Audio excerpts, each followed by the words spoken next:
Баршаңызға қайырлы күн достар. Біз бүгін сіздермен қатпарлы түкшелер дайындайтын боламыз. Менімен бірге болыңыздар.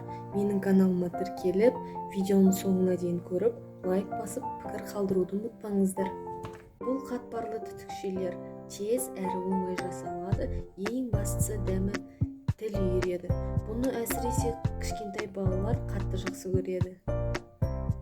Слоеный трубочкиді жасау үшін, яғни қатпарлы түтікшені жасау үшін бізге осындай арнайы конус қажет болады. Мен бұл конусты базардан сатып алған болатынмын. Немесе бұл конустарды үй жағдайында қалай жасау керектігін мен алдағы уақытта сіздермен бөлісетін боламын. Енді қатпарлы тестамызбен, яғни қатпарлы қамырымызбен жұмыс жасайтын боламыз. Оны жұқа етіп жаямыз. Менде қатпарлы теста, ол дүкеннің қатпарлы тестасы. Сіздер де солай дүкеннен алып жасасаңыздар болады.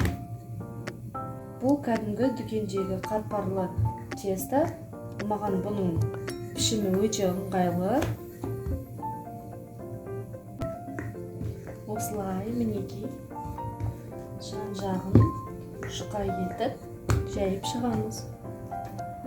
Қатты жұқа болып кетпеуде тиіс, өйткені біздің қатпарлы түтікшелеріміз қатты болып шығуы мүмкін. Міне менің тестам дайын. Енді біз осыны арнайы конустарға осылай орап шығамыз.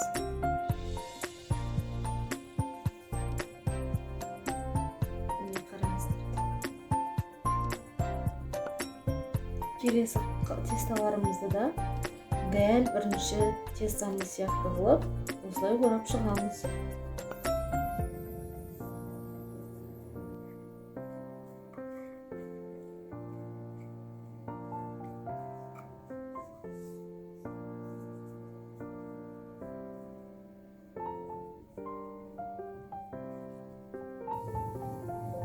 Ұшынан бастап осылай орап шығамыз барлығын.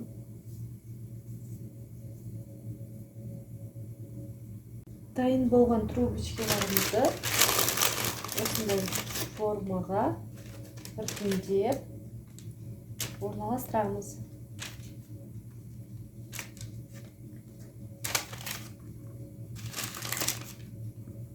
180 градуста қызып тұрған кезде шамамен 25-30 минут аралығында пісіріп, қызарып әдемі болып шығу үшін жұмыртқаның сарысын осылай бетіне әдемілеп жағамыз.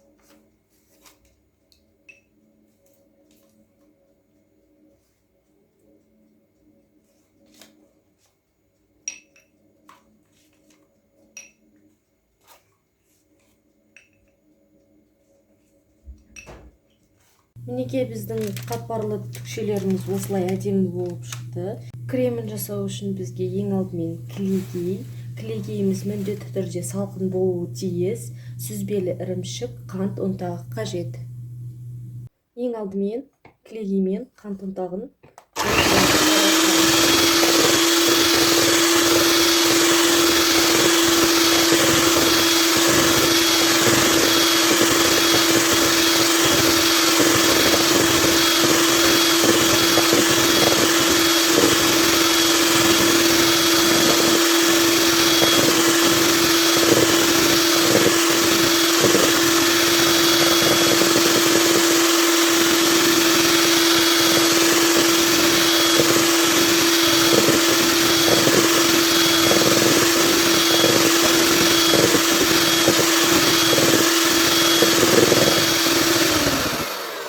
креміміз кішкене қоюланды. Енді оған сүзбелі ірімшігімізді қосамыз.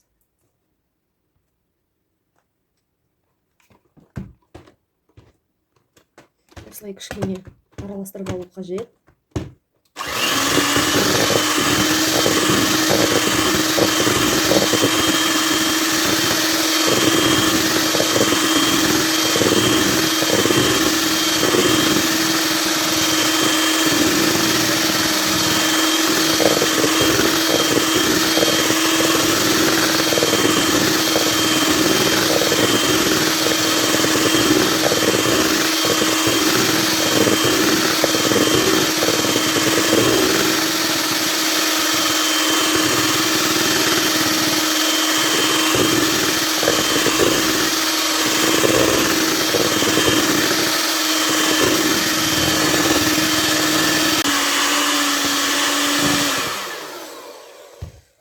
Біздің креміміз дайын болды.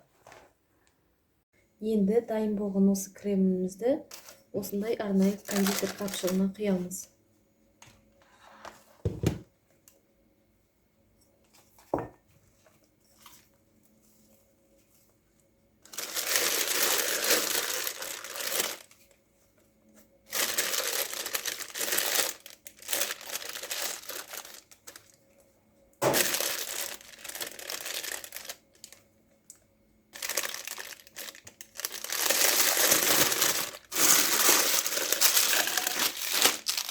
Және бұның ұшын қатты үлкен етпей кесіп аламыз.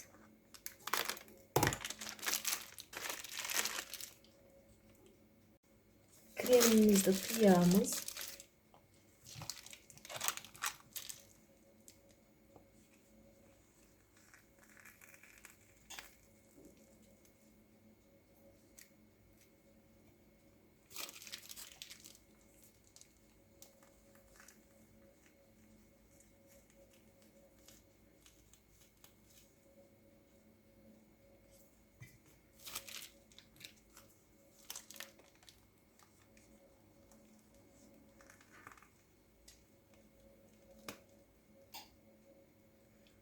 Міне